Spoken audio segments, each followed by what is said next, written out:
Howdy, Matt Michaels here with the one and only Joe DeFalco, the owner, creator, and the big man behind FSW, Future Stars Wrestling here in Las Vegas. And probably be a little shorter today because, Joe, you had a little injury. What's going on with you, brother? Man, my fucking shoulder is killing me. I think I had a dream about beating up Rocky T, and then when I woke up, my shoulder I couldn't move it.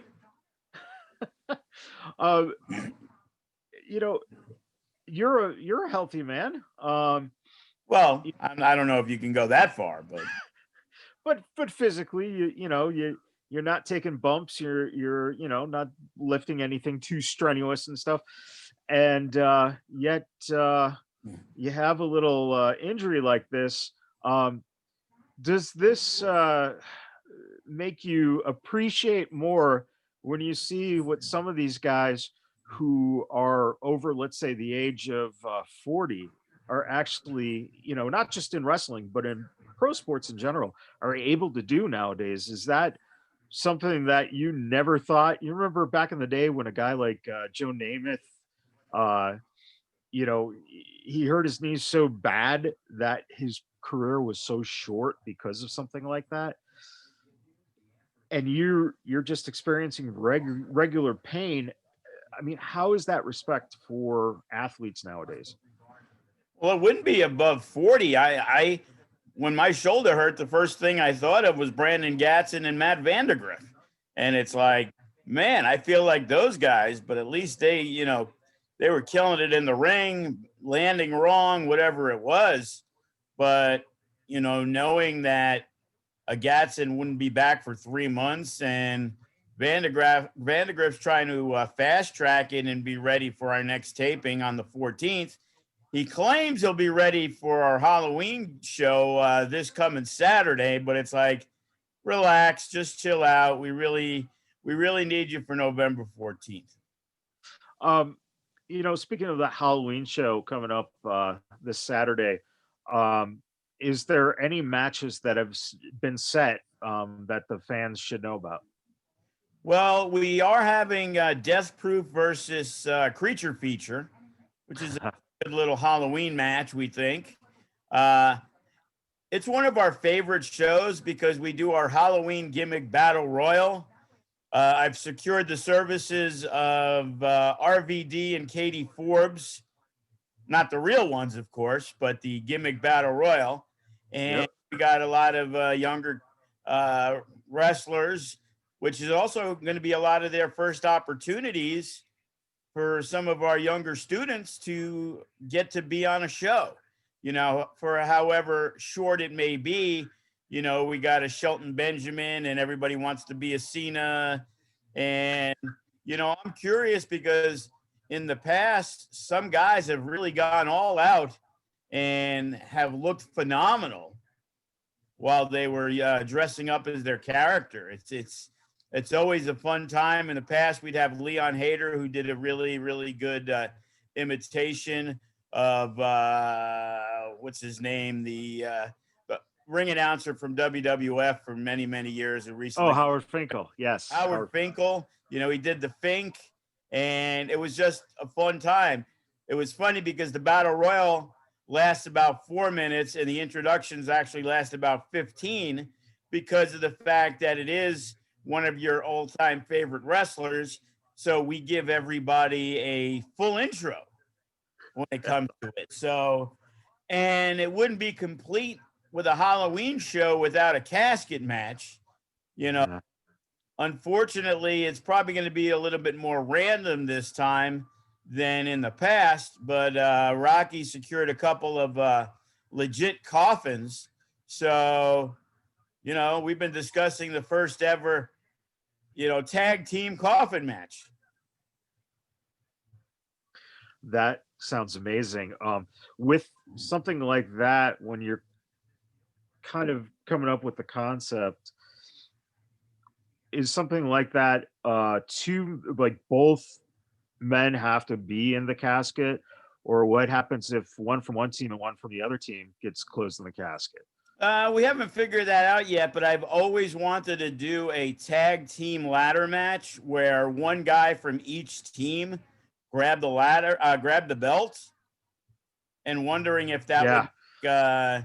The lethal lottery style tag team the new champions. Like, if we did Yeah. Kenny versus the Unguided and Damian Drake grabbed it and Shogun grabbed it, does that make them the new tag team champions? Always wanted to do that. That's a fucking great idea. Um, we're just kind of going to talk a little bit today about championships, and that would be the No Limits Championship and the Nevada State Championship. Let's start with the Nevada State because it's a little, smaller lineage. Yeah, And that'll last 5 Well, I mean, what was behind the creation of that title?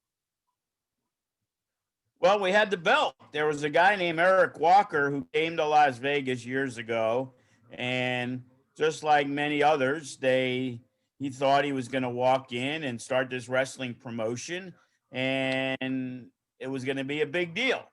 And I remember at the Silverton, he walked up to me, which I thought was kind of weird, to like show me this really great looking belt. And it was like, oh, this is my Nevada State belt. And once I get up and running, and it's kind of like, oh, okay. Like for some reason, people think I'm excited to hear that they now want to run shows in the same town that I'm running shows. Like I could give a fuck. Like, no offense, but I'm more worried about what we're doing. My biggest issues in the past were when companies would run out here, they really wouldn't do much to promote their show. They would use the guys that in most cases were our mainstays, our trainees, students, and, regulars from Las Vegas. And the advertising would be them going on Facebook to be like, hey, I'm going to be at a show at blah, blah, blah, Sahara Event Center, wherever it was where people were doing shows. And I always felt it was kind of like, if you're going to do it, and we have a lot of guys on there, and we've worked with a couple of the companies that were out here, Big Valley, Ricky works for us all the time. Yeah. But if they promoted it more, maybe when a guy walked in and saw Chris Bey for the first time, he didn't know what Future Stars of Wrestling was. So he just happened to hear about it, whatever. And then after the show, he goes up to Chris Bey and is like, hey, wow, bro, man, you're really, really good. When's the next Big Valley show? And he would respond with, well, that's coming up in 4 weeks, but I also work for FSW, and they got a big show at Samstown, and Pentagon and Phoenix and TJ Perkins and all these big name guys are going to be there. It's like, I always felt like it could be helped. There's enough wrestling fans, but again, everybody doesn't know. We can't afford, commercials on TV. And when we did, everybody DVRs everything now. So, my biggest pet peeve is getting out there, when there's an event at, Thomas and Mack later on at T-Mobile, our crew was out there promoting our next show with the flyer. And in most cases, we were the only ones. Yeah. And it's like, if you're going to do a show, I don't know how many shows I would do if 30, 40, 50 people walked in. Like, I'm sure we would be going for 11 years if we didn't draw really good crowds. And, when we would do a show at Samstown and it'd be light, we'd be like, oh man, what the fuck? Only 400 people here. Yeah. And that's also part of the reason why we get so much talent from Arizona and California and Reno, where these guys came in for a better price than they would normally charge because they heard of the mystique of wrestling in Samstown. And there's been 700, 800, 900 people. And that would be, for a lot of people, the biggest crowd they've ever wrestled in front of. So it was a big deal to them. to squawk about an extra 20 or 30 bucks, we usually don't have the issues, because in a lot of cases, people say, hey, because they're hitting me up more than I'm hitting them up. You know what I mean? And Right. the ones that I am hitting up, it's because some of our mainstays like Hammerstone and Graves, like recently a new member of the FSW roster, he goes by CLAS, and tremendous talent. And Dom Vitale, who runs the school in Phoenix, hit me up and said, hey, one of my top students, CLAS, is going to hit you up. And I knew of him, didn't really know much about him, because I got more than enough things going on in my life to check and see if this guy from Arizona, who I hear is pretty good, is pretty good. Right. So he hit me up, and then we had booked him for the Future Shock show on November 6th. And then Hammerstone hit me up a couple of weeks ago for our show on the 10th. He's like, hey, do you want him to come out? And I'm like, hey, you know what? I need a spot. And it was in a tag spot. And it was just an idea of using him to get him over to see how he looked and all the other stuff. And we're like, wow, this guy is the real deal. Looks like $1 million, presents himself phenomenally for a guy who's only got a couple of years in the business. You know, right. I have jokingly said between him and Jordan Cruz, we have a new 1% that, you know, we could be popping out at any time. So over the last few months, because this past week we did our very first TV taping for My LV TV. For the first time ever, I stepped away from the commentating booth, and Jake and now Christian Cole are our announcers for the show, since my job is to make sure everything runs well. And let me tell you something, I think that's what hurt my shoulder, walking around too much or whatever. It was like, I'm not used to not being at a commentary table talking about the events of what's going on. You know, I hear those guys worked really, really well together. I haven't heard that much of it. My main concern was Christian Cole's very, very good, but how much does he know of our stories? So, you know, but I heard the chemistry was good. I heard everything sounded excellent. So I know a lot of times people say I might veer off a little bit, you know, tell some jokes and just be me. And, you know, in some cases it's warranted. And, you know, sometimes you're just trying to keep things flowing, and we have a really tight bond with our fans. So if I'm busting balls to George Furman or something, it may seem weird, but in the past we weren't on My LV TV. So, you know, obviously things would be more serious. And as we move forward, you know, we have a strong staff in place. We got Miranda Morales out of Arizona as not only our second ring announcer behind Shibata, we also have her when we got Josh as the ring announcer. Miranda will do the women's matches, and she will also be the ringside interviewer. So we've really kind of upped the staff of what we got to, you know, do that. You know, David Lawson, who's worked with us in the past, and he still does now, he's going to be the new co-host with Sally as, you know, the guys to, you know, let everybody know what's going to happen on the show that's scheduled to start November 21st. And, you know, we started the first round of our Nevada state title, since you were alluding to that. And it's an 8-man tournament. We had some qualifying matches. We had some injuries. We had a late pullout.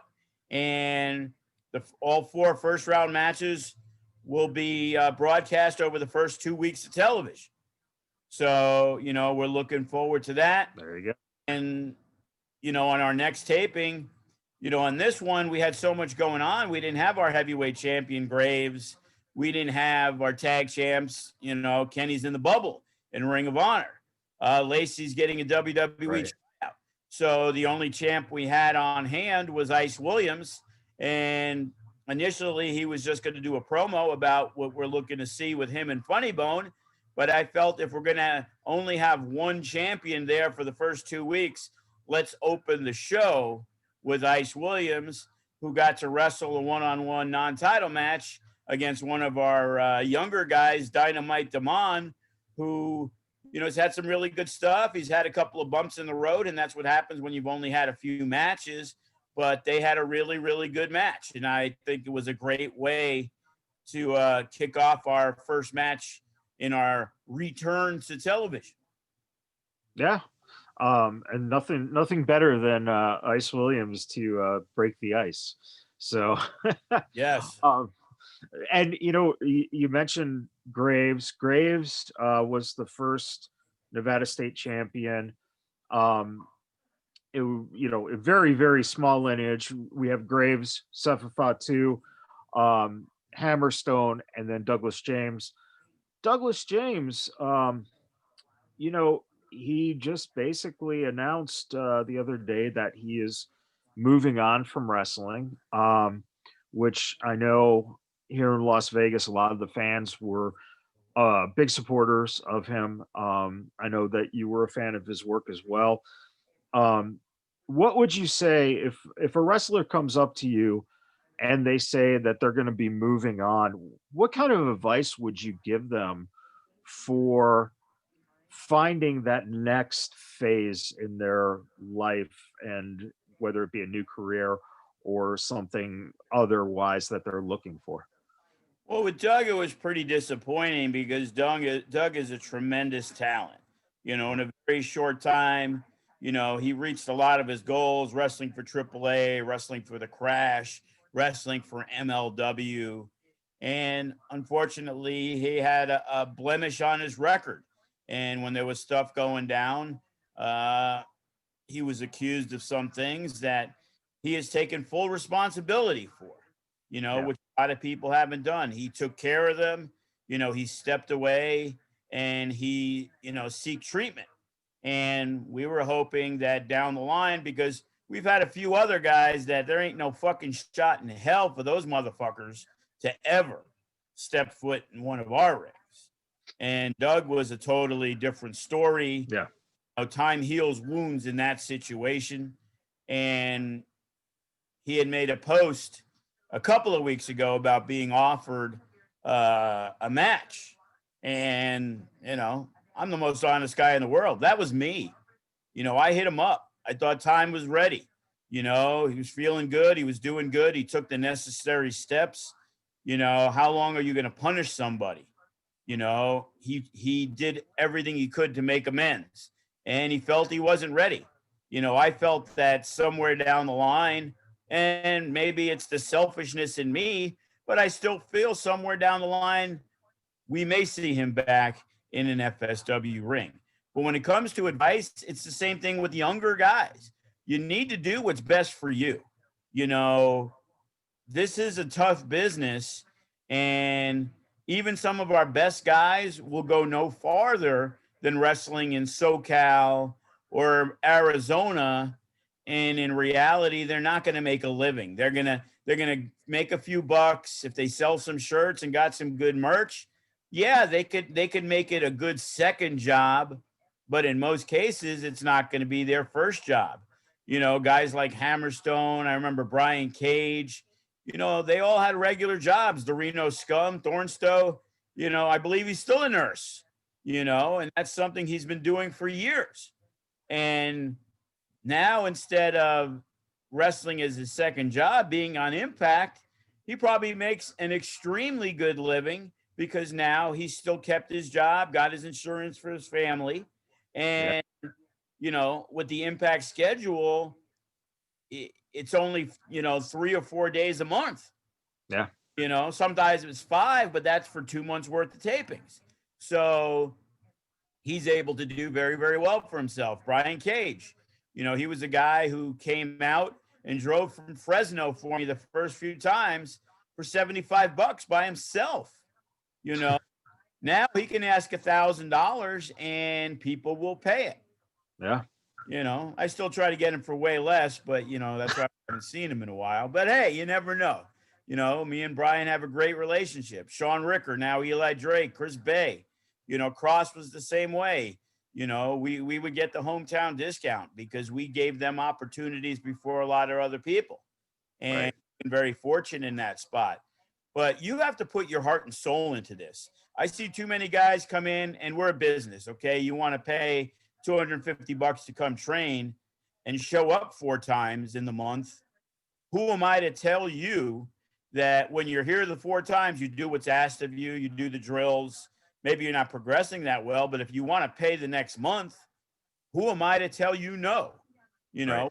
I had to get rid of some people because, they were issues in training to where, unfortunately, their negatives outweighed their positives, and you had to get rid of them. And it's like, it's about being comfortable. And if 7 of my students are uncomfortable because this one guy who pays his dues on time every month is making them that way, unfortunately, you got to get rid of the one. Right. Especially when he is the cause of it. And in most cases it is. If you're the guy who has a problem with 10 people, it's probably not the 10 people. It's probably you. Right. So, and there's other parts of the business. Hey, maybe you can't be a wrestler. Well, maybe you want to try being a ref. Maybe you want to try being a manager. We got a lot of our younger guys who come in. This young kid, Jonathan, who's, he raps, he does a lot of stuff. And he's kind of slid into our production staff. Now he gets a little bit of a discount for training. I just hit him up today to let him know, it's a few bucks, nothing major, but he's been, a real asset to us because budgets are tight. And now we have to spend a little bit of money to be on TV and production. And, we're going full force on this. So, if wrestling isn't for you, see if something else in the business is. If it isn't, well, you can support by buying a ticket and watching our shows. That makes a lot of sense. One of the guys that I mentioned is Sefa. We just saw a Hell in a Cell match that, the family bloodline there, Sefa's brother and Roman, and everyone put on a great show. Have you talked to Sefa? Will we potentially be seeing him around again? Yeah, there's no doubt Sefa will return to FSW. The question is, how often? He's a guy that I want to be in the mix, but you can't be in the mix if you're not working that many shows. He's had a really shitty last few months, Talked to him about doing the show the other day, and the week before his grandfather died, Rikishi's dad. And a few weeks before that, Rikishi's sister passed away. So, he's in no position, and, it isn't just him not showing up. He's got legitimate reasons for why he can't be there. He actually messaged me yesterday, and I told him, hey, I totally understand, but we want to get you back in the mix.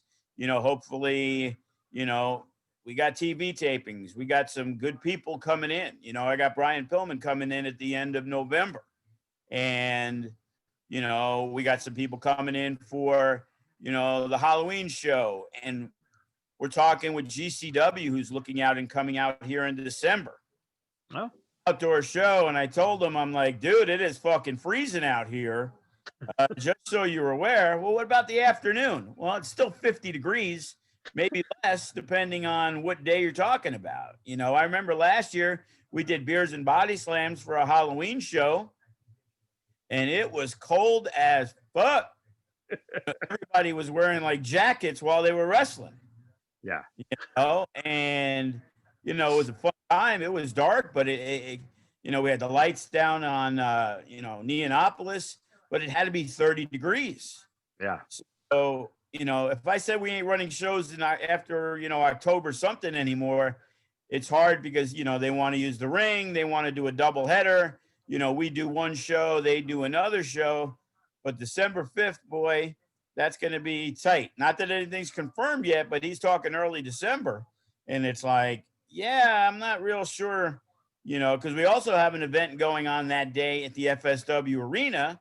where our guy Ed from San Antonio, who works for the Observer, he's going to be doing generally a women's only type show.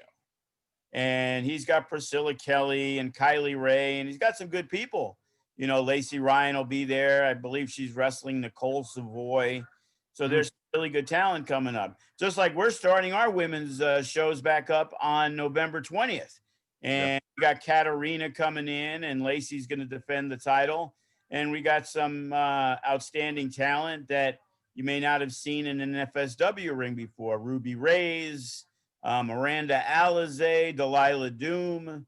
So, you know, we're putting together a real solid women's only show, you know, behind the backing of our guy MK. Yeah. How important is it to you that you know, someone like Lacey will get that experience, and you know, eventually other talent who are women that you guys are developing, they get that kind of experience with Katarina or someone who's been there on the big stage, has worked television matches, and I think that in general too, not just women, but some of the guys who've never worked TV matches per se, or have very limited experience. How's important to you to get people in now that you have TV going, so some of the younger guys just get more comfortable in that television setting? Well, it's usually important, especially since we're doing a weekly television show. You know, it's going to prepare a Shogun, a Hero Lou, some of our young guys who have great potential, you know, to do things.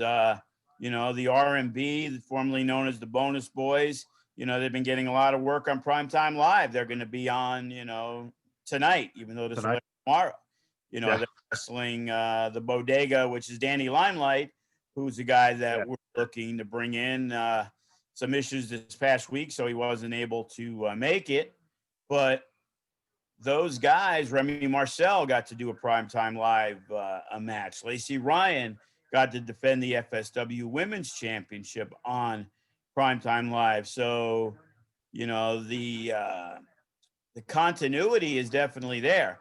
They're starting their tournament today. I was a little disappointed being a partner. It would have been nice to see Graves representing FSW in their tournament. It would have been great to see Hammerstone representing West Coast Wrestling Pro and FSW in the tournament.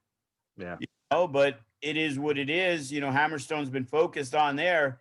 You know, obviously I don't run it, but he's the guy that I would definitely look at as one of the top talents in the country. If I'm going to build around somebody, you know, how can you not? The guy looks great. He cuts a fantastic promo, and he can wrestle.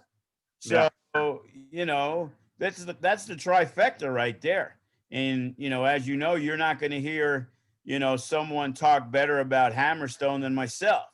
So, you know, so I would have been excited. You know, the one guy on there we'll look out for, Carl Fredericks, yeah, who is a phenomenal talent. You know, we've talked about how he was the guy, you know, it wasn't set in stone, but he was in line to become an FSW heavyweight champion. We saw so much in him.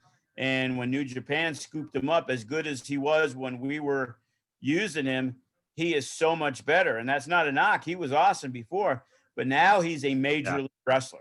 He yep, is a professional. And he is a guy who's going to do some really, really good things in this business. yeah, absolutely. And hopefully, I've been in talks with them to have him on, do an interview. So it looks like coming up, you know, within before the end of the year, hopefully we get him in to talk to him, at least either on the Vegas Bad Boys or with you, Joe. Let's talk a little bit about the No Limits Championship. What was the inspiration to start that title? I feel that every time I think about it, for whatever reason, my mind wants to say X Division Championship because I see a lot of parallels.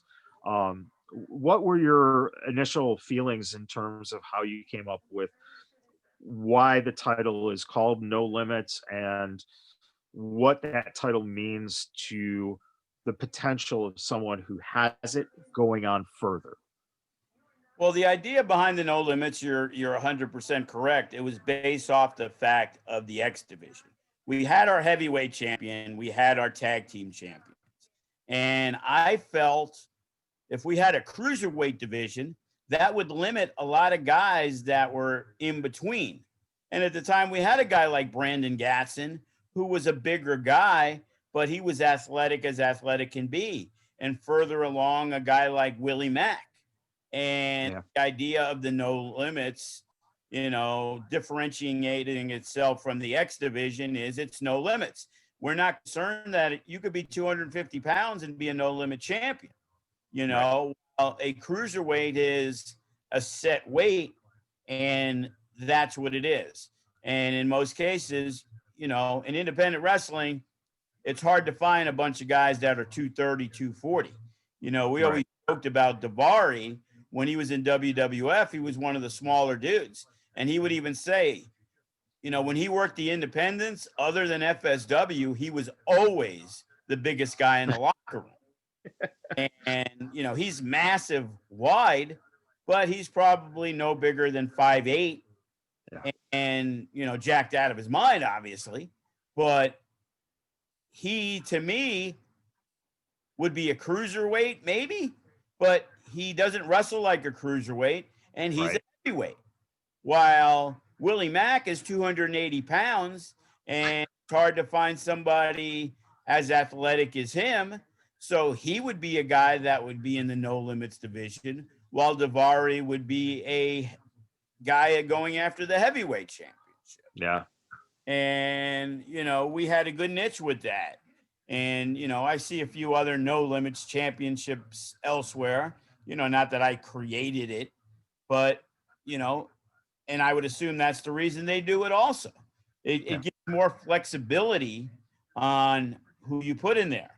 We recently had Funny Bone come out because in March at the Mecca, he made it clear he wanted to be the first ever 3-time No Limits champion. Well, in lockdown, Funny Bone's put on like 50 pounds of muscle.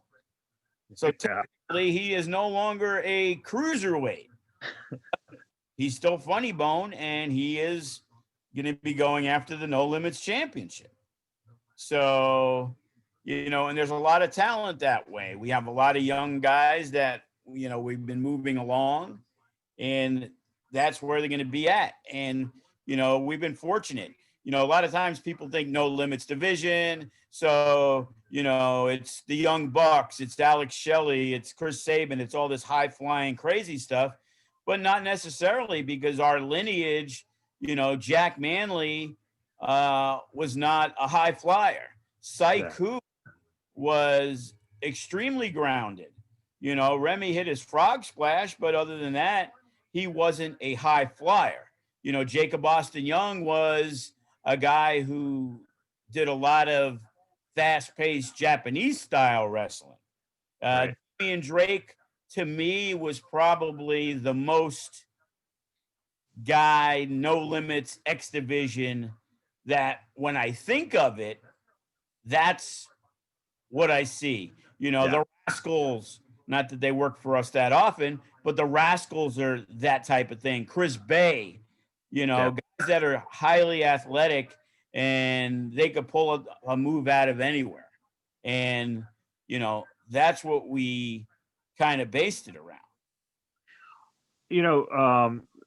Your first champion was Remy. I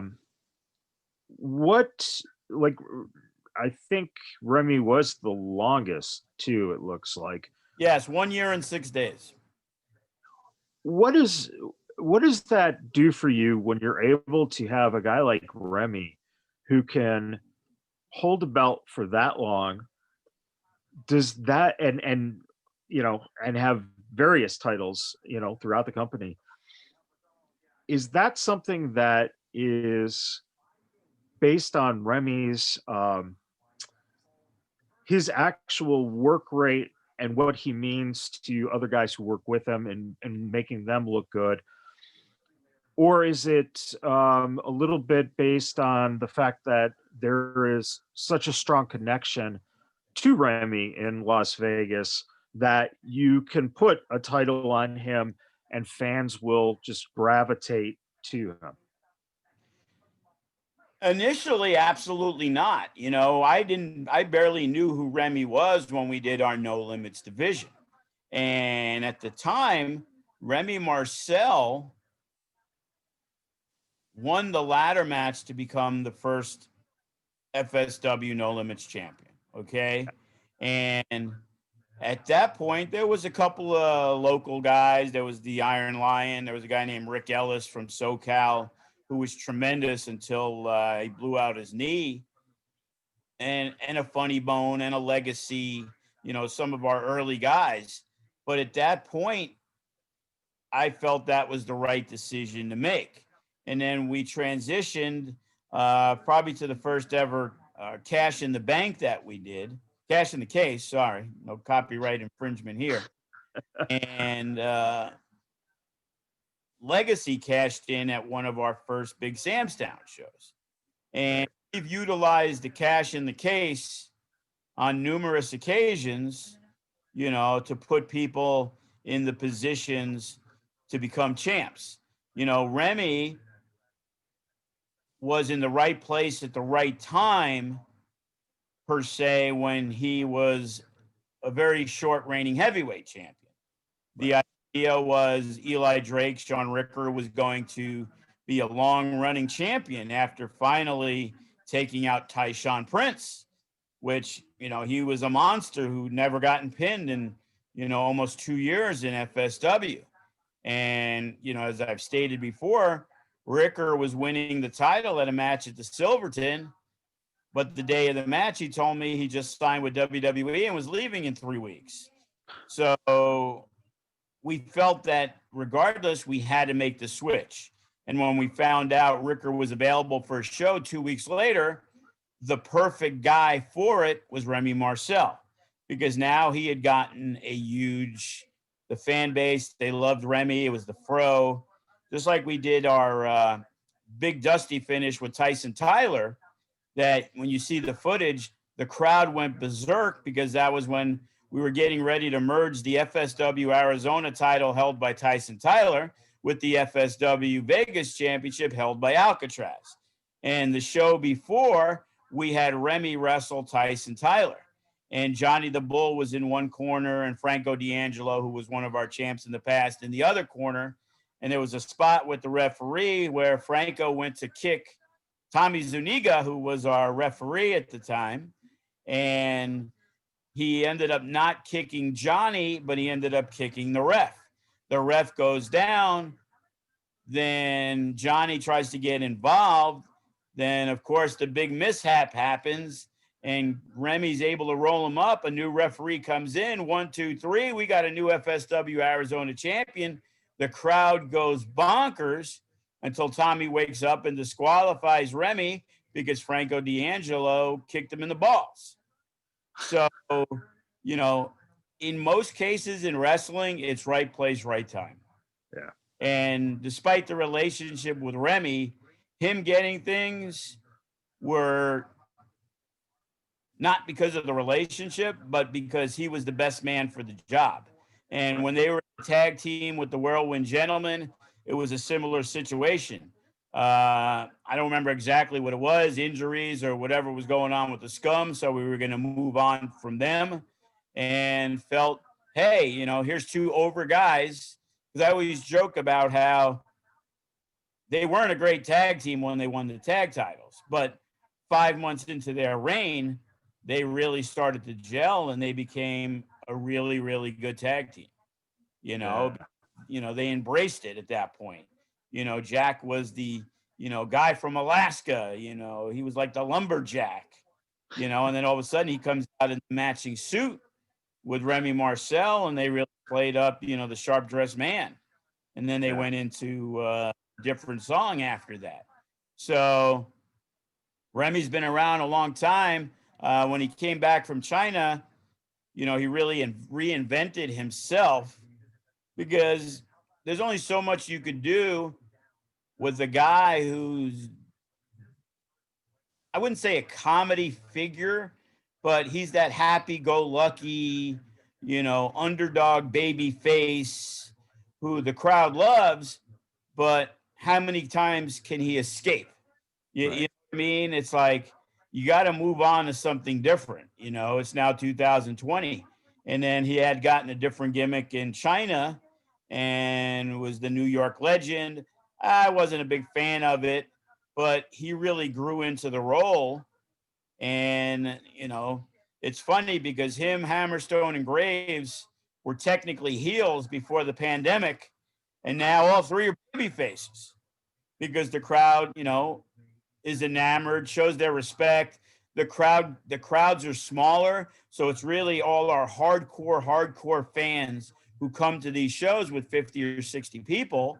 So the Furmans and the Chiefs and all these people, they've been with Remy and Hammerstone and Graves for 8, 9, 10 years, to where it's hard to really boo that guy no matter what they do. Right. So, so we have to adjust. You just said something that I never really thought about, and that is, do you think that because the pandemic hit and because it's been stretched so long between the last Mecca event and then starting back up at the arena, a few weeks back, that the fondness in the heart for not being able to see these guys for a number of months really is one of those driving factors that it's just fucking great to see the people again? Well, it's great because the fans are getting to enjoy something. It's so difficult to go out there, April, May, June, July, August, September, October, almost into November. So we're almost 8 months in and only 22 months to go. So we're really getting ready to turn that corner. We're almost a third done with this COVID, that by 2023, we're going to be running on all cylinders, but we're trying our best to give opportunities. And that's why we're doing shows weekly, because number one, we can't put more than 80 to 100 in there. So even though we run every week, we're keeping prices down. We've offered, a monthly pass, which is $100 generally for first row for the month for 4 shows. So we're giving you a future shock for free. So for $80, you're getting front row for all 4 shows. That's $20. It's not really about making money, because it's hard enough to make money, but it's keeping us relevant in the world that we live in today. And, just by the responses that we have gotten from literally 100, 150 people that will make their way to Vegas however they can just to get an opportunity on our show. That's how Jordan Cruz has become now a roster member. We put him in at a future shock. We saw this guy looks like $10 million. He can work. Very nice guy. So, that also has a lot to do with it. If you're an asshole and, 14 people who have worked with you in Hollywood or Arizona say this guy's an asshole, well, you kind of have to be a little leery about it. And we've always prided ourselves in trying to have, the best people in the locker room.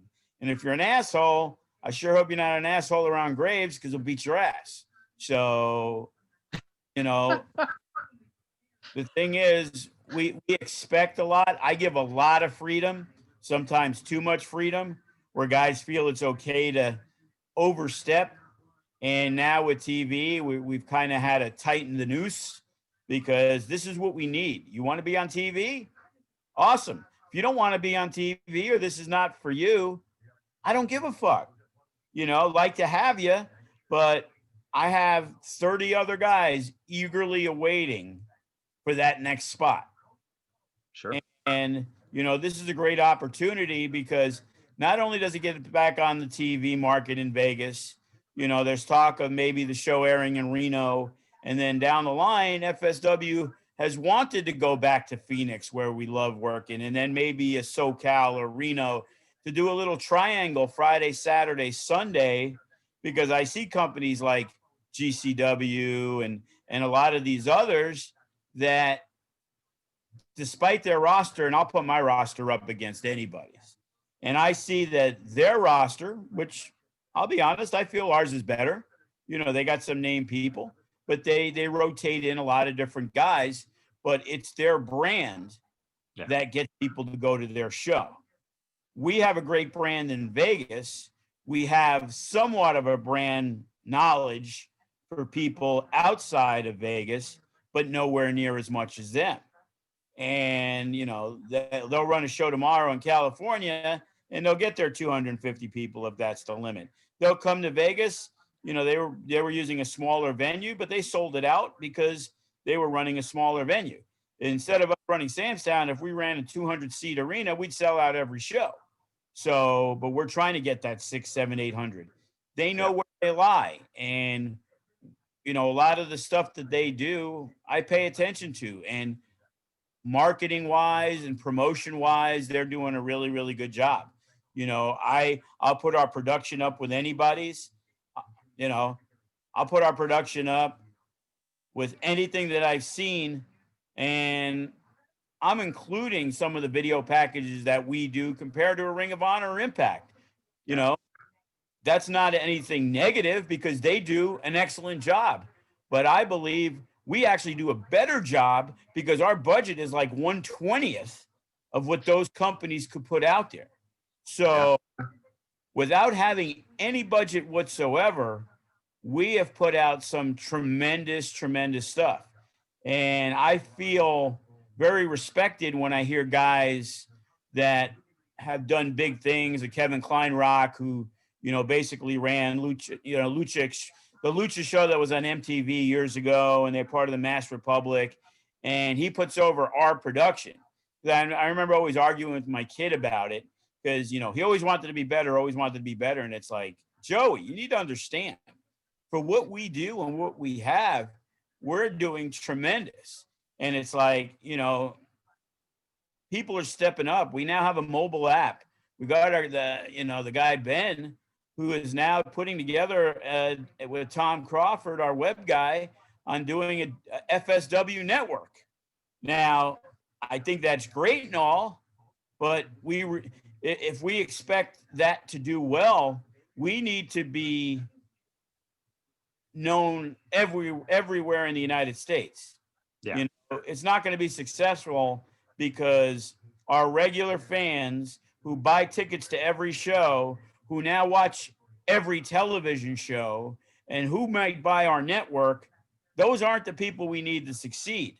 You know, they put us in place to succeed, but we need to get those 22 people from Chicago who love Warrior Wrestling and see Chris Bey on it and now start to follow and get involved in FSW. And the MLW fans who see a Hammerstone and then a Brian Pillman working for us and, you know, a Doug in the past. And the same with Impact. When you look at half their roster and you saw an X Division match, which featured 3 guys out of the 6 that are FSW wrestlers, you know, TJ may not work for us a whole ton, but he's one of our trainers, and he's worked like 3 of the last 5 shows. And Willie Mack's worked 30 shows for us in the past, and of course, Chris Bey. So there's something to FSW. It's like, what the fuck? Who are these guys?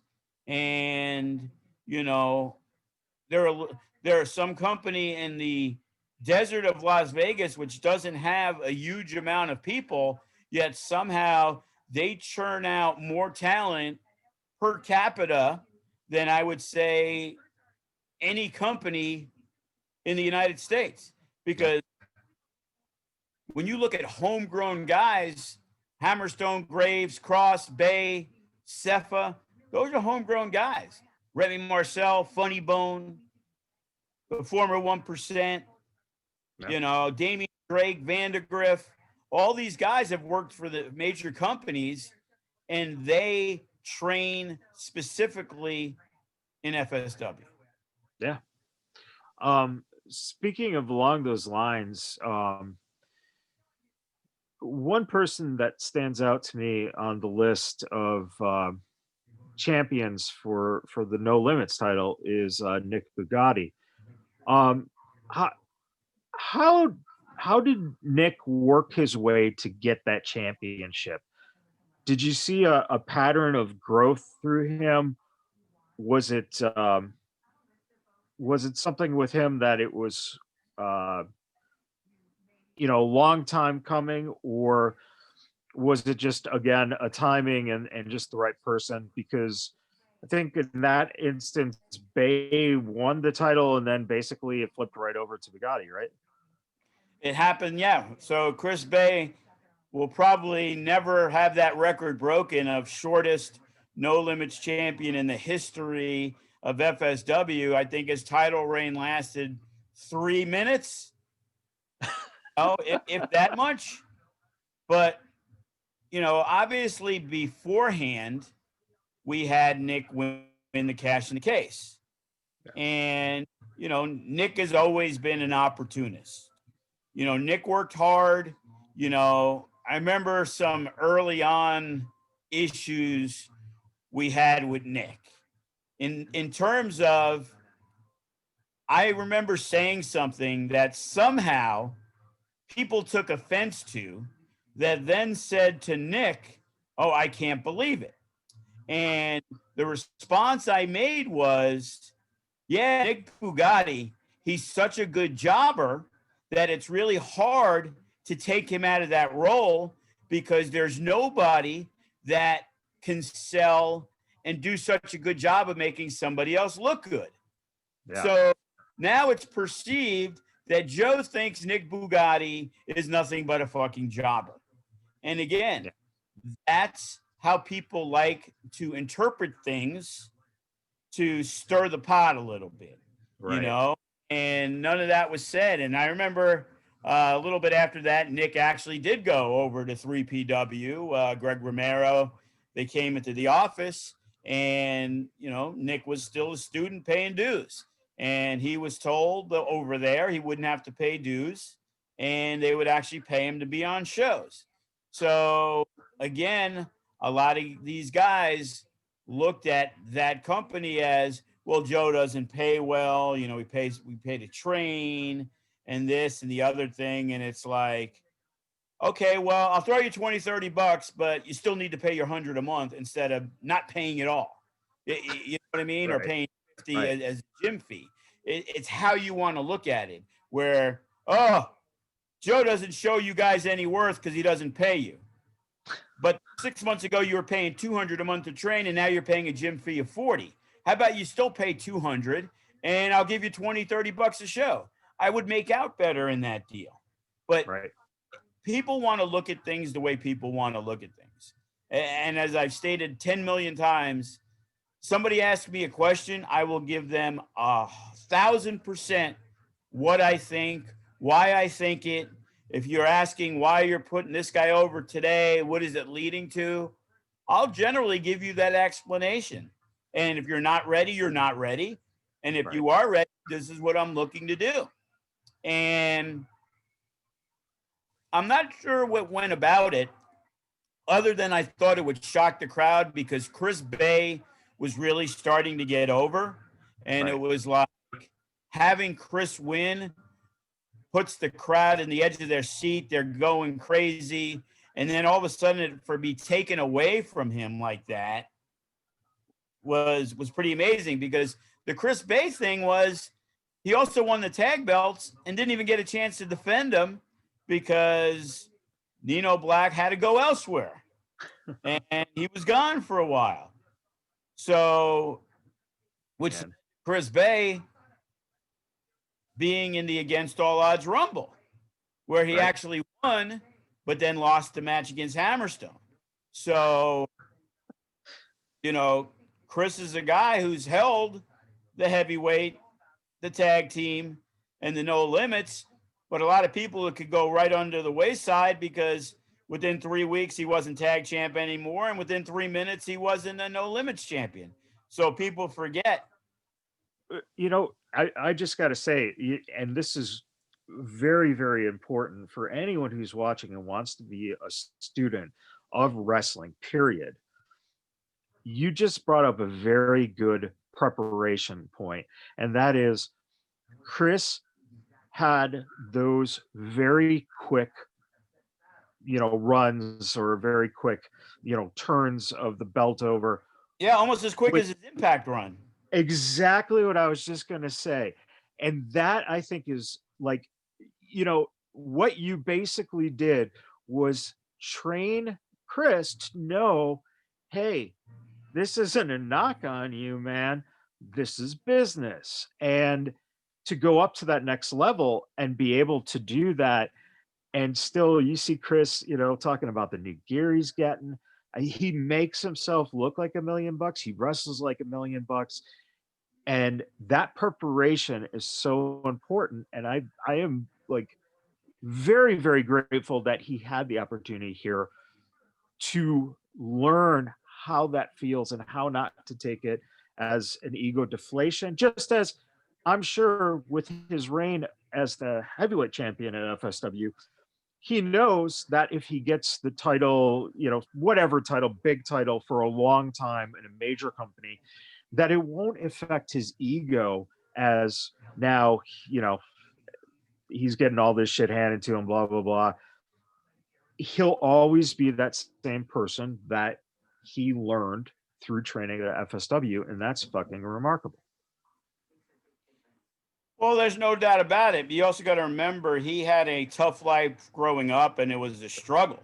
So I think in a lot of cases, some people take things for granted, while Chris doesn't.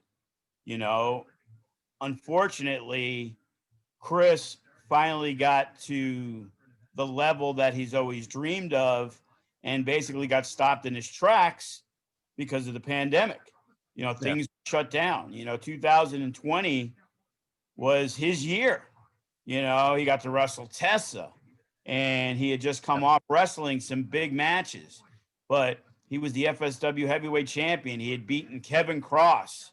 He moved on to Impact. He just signed the deal with them, and then it's worth as much as a piece of paper. That, hey, I'm an Impact wrestler, but hey, it looks like for another 2, 3, 4 months we're not even going to do a show. So it Right. really does it mean for a guy who's struggled, and it looks like he's finally, gotten over the hump, and he's ready for huge things to happen, and then to be stopped in his tracks. So, it's a really difficult process. A lot of guys, and I'm not saying Sefa had things handed to him, because he didn't, because Sefa worked hard. You want to compare, it's not really apples and oranges, but Sefa grew up the son of Rikishi. He grew up the Usos' brother. So if Sefa gets good, there's a lot of people who can make a phone call where he can get looked at by anybody in any company in the world. While Chris Bey, here's an undersized guy, 150, 160 pounds. He's got to really shine because of Kevin Cross, 6'4", 250, character gimmick through the roof. Chris Bey really has to stand out everywhere he goes for people to pay attention. Now, we've seen it with other wrestlers' sons that they get put in positions and they didn't really work to get it, and they kind of fall by the wayside very, very quickly. I don't think that's going to happen with Sefa, because for a guy who has not as much experience inside the ring as a lot of other people, he's as good as there is. On 1 day's notice, like, hey, do me a favor.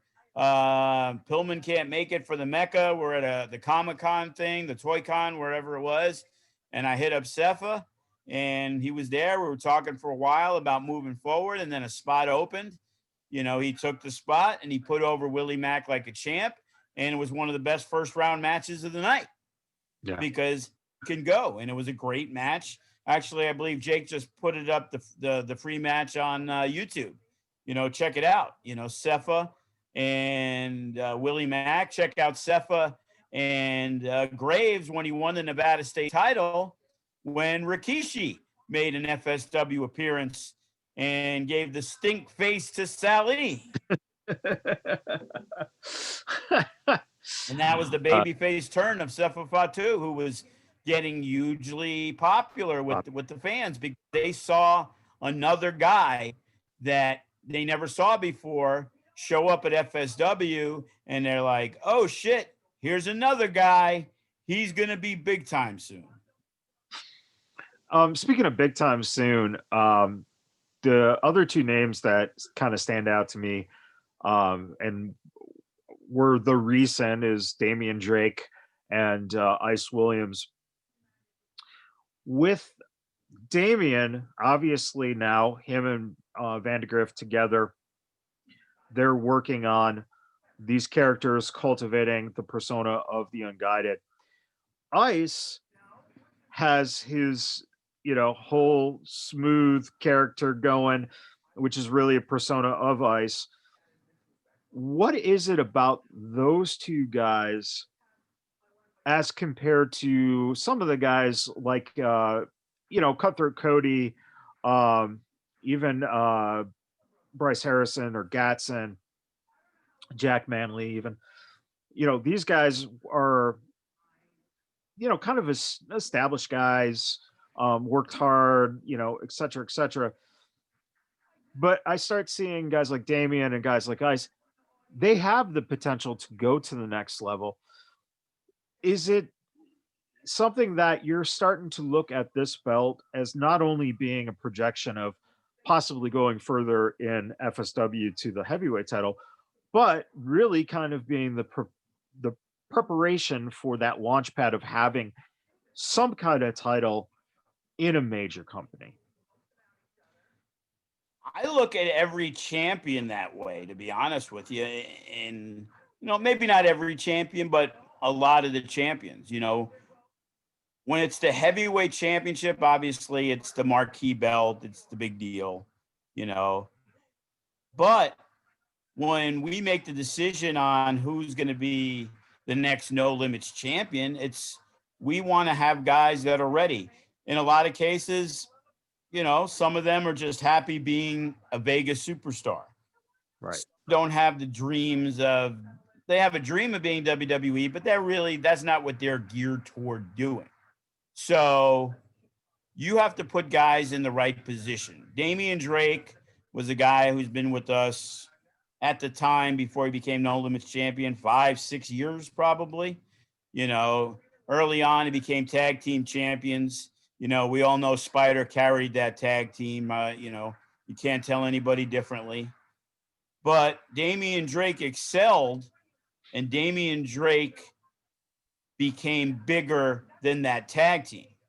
So at that point, it was time to make a move.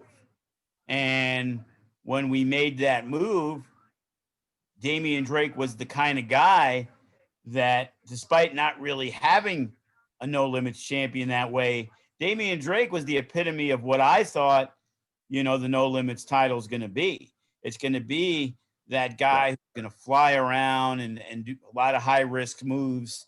A lot of guys do high risk stuff, but that doesn't make them high flyers. And in some cases with Damian Drake, I have to be like, dude, do your cool shit. That's why you're in that position, and sometimes it's, okay, I'm working on some heel tendencies, and it's like, okay, there's plenty of heels who still do their cool stuff. It's how they lead to it is what differentiates them between being a heel and a babyface. If the Young Bucks didn't do any of their cool shit, nobody would care. Yeah. But as heels, they still did all their cool shit, but they were dirty when they did the cool shit, know? And, Damian Drake was definitely a guy. And as we saw, it was kind of like Bryce Harrison, who was an early No Limits champion. Bryce was very, very thin. Damian Drake was very, very thin. People look at Damian Drake and say, he's still very, very thin. But if you looked at him from 5 years ago when he was, 19, he's got a lot more muscle on him. Bryce muscled up to where, it's hard to explain to somebody Yeah, he's only 165 now, but he has a lot more muscle on him than before because Bryce was another guy who got muscly. You know, if Damian Drake puts on another 10 to 20 pounds of muscle and is able to keep what he's going, you know, I've said it before, there's no doubt he's got the skill set to be a heavyweight champion. You know, he's the guy who has already been seen by the big time. You know, Conan uses him in Vandergriff in AAA. You know, that is a major company. You know, that is credit for all that. Ice, on the other hand, not that he reminds me of Kevin Cross, but he's similar to Kevin Cross that his specialness is because of his attitude, his character, his gimmick. You know, can he wrestle? Sure. But that's not what everybody is hyped about Ice Williams about. Right. Ice is in a weird position because as cocky and arrogant as he is, when he was feuding with Damian Drake, you know, he did some dirty things and a lot of people have not liked him since that day. So he's a guy that we think is a baby face, but there's a lot of people against him. When Funny Bone called him out a couple of weeks ago, it was more 80-20 for Funny Bone than it was for Ice. So, you know, he's a guy who just needs to get more reps in. You know, He's wrestling Hollywood, he wrestles Arizona, but he kind of came along and really hasn't had the opportunity the last 7 months to where he can improve all the time. Right. Because he hasn't had those matches against those top people. The last time we saw him, he got to work Remy Marcel, Funny Bone, and TJ Perkins in a four-way. You know, needless to say, I would think that's the best group of guys Ice Williams has ever wrestled in his life. Yeah. Yeah. As we kind of wrap up here, when you look, pain. well, we're gonna relieve you in a second. When you look at the upcoming events that you have going on at the arena, and we got a lot. Exactly. What can the fans expect when they start seeing the television show when it comes on at the end of November? Will it be reflective of all the work of, you know, the Marquez production values into it? Will it be that sharp quality show that you guys are used to putting on? And will there be any surprises that fans might not have seen in any kind of television show before? You know, we're always working on it. You know, you can't reinvent the wheel, but the bottom line is if it's just 6-minute match, commercial, promo, 7-minute match, promo, people need to understand and know who the characters are. You know, initially we had it set up, and the first match on the show, I believe initially was going to be CLAS versus Vincent Pride. Okay. Vincent Pride is a kid who started with us at 14 or 15 years old, started in the kids class, progressed into a tag team with Lazarus, was doing pretty well, messed up his shoulder, and Vinny was out for about a year. He came back in great shape and really wanted to do a singles run. And we looked at him and it was like, oh, you know, this is a young stallion style Jim Powers baby face with Paul Roma guy that we could really utilize. And CLAS is going to be this up and coming superstar, but that's not what FSW is. We need something instead that is going to be like, oh, wow, this is really good. You know, Ice Williams is our No Limits champion. So we gave an opportunity to one of our youngest students who's working some shows in Des Moines, and we're going to have a short match We're going to showcase who Ice Williams is. He's going to cut a promo about Funny Bone. And now that becomes the first segment where you can get behind it, because now we'll do something with Funny Bone. And the main thing is having a storyline that people give a crap about. Yeah. You know, there's so much wrestling on, and there's a lot of wrestling that I'm extremely disappointed with. And I'm going to be extremely disappointed if we get lumped into the same shit as everybody else. So there's only so much we can do, and there's only so much of a time frame. But that's the reason we started taping TV October 24th for a show that's not going to air till November 21st. Initially, we got to figure out where everything's going to go segment-wise, working on the opener, trying to utilize stuff, interviewing a lot of guys about the Nevada state title, but also not losing our heavyweight champion in the shuffle, issues with the tag team belts, because with Ring of Honor, Kenny is not with us very often. So it's like trying to utilize him, you know, to get some stuff on TV with him there. And then, you know, we had Lacey scheduled, and we know she's one of the top women wrestlers not signed in the world. And there's a good chance she'll get signed. If she gets signed with WWE, then we're not really going to have any chance to use her. That's a given. So, you know, we're crossing our fingers that an AEW or Impact signs her, because we know we'd still be able to utilize her because they don't tape that often. But we also need to feed some people to her that, you know, we had talked with D'Lo, who's obviously D'Lo Brown, who's running talent relations at Impact. So when Impact was out here, Lacey Ryan got an opportunity to wrestle Jordynne Grace when she was the women's champion. And I was sitting there with Tom Howard, her man, and the guy who trained her. And we were shocked at how much they gave her.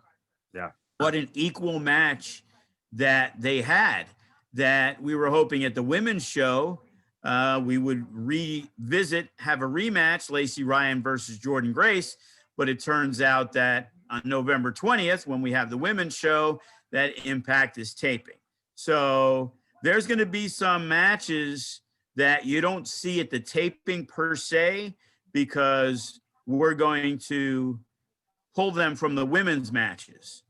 Yeah. Because, you know, there's only so much you can do. We're looking at 5 matches, some shows 4 matches. You know, we have 46 and a half minutes to produce everything.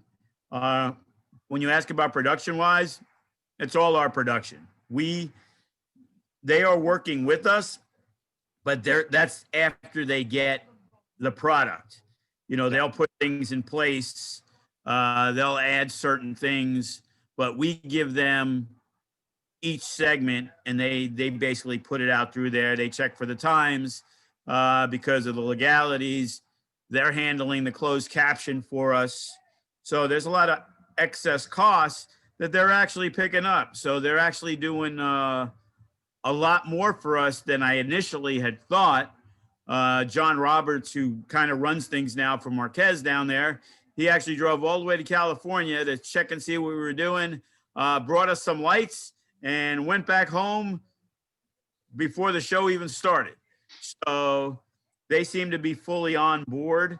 And, you know, as I said, our roster's as good as everybody, but the bottom line is telling that story and making people who've never seen FSW, because those are the ones we need to actually care about Funny Bone versus Ice Williams, and the Unguided versus Death Proof as number 1 contenders, and who's Hammerstone going to wrestle, and hey, maybe Graves wrestles Brian Pillman Jr., and will these people give a shit? Yeah. And then developing our young guys, because we've tried to make it clear to them. That's why we have the first Friday is Future Shock. The second week's a TV taping. The third week is the women's show. The fourth week is a TV taping. Sometimes there's a 5th week like there is here. It's a Halloween show. And, you know, we're probably going to go back and do another New Year's show, since there's no shit to do on New Year's going to be this year. We had a great time last year, New Year's at the FSW arena. So we're continually running week after week after week and hoping things roll. Well, that's a perfect place to let you go and heal up the arm, brother. You know, I appreciate you taking the time. Of course, you didn't have to do this with your arm being in so much pain, but You know, I'm going to get my revenge on Rocky T in my dream later tonight. Mark my words. you know what? It'd be something if Rocky calls you up tomorrow and says, "Damn, man, I woke up this morning and my leg, I just can't move my Yeah. leg." Even in the dream, he won't do the job. All right, everyone. This has been the DeFalco Files. Again, please support FSW. Watch their stuff out on Twitch, especially their Twitch station now, which has a lot of content going up. And you know, the Fight TV, when you can see all the back stuff between Fight TV, Twitch, and YouTube. As well as again being on the lookout for around November. You could see Cutthroat Cody in a fat garbage bag. Crash Test Cody, man. And please, yeah, subscribe, listen, support the Vegas Bad Boys of podcasting, but the DeFalco Files, especially, you know, get it around and let people know that FSW is here. And it is the premier wrestling company on the West Coast, and soon to be the premier wrestling company in this country for independent wrestlers. And it's always a pleasure to talk to you, brother. And until next week, everyone, we are out of here.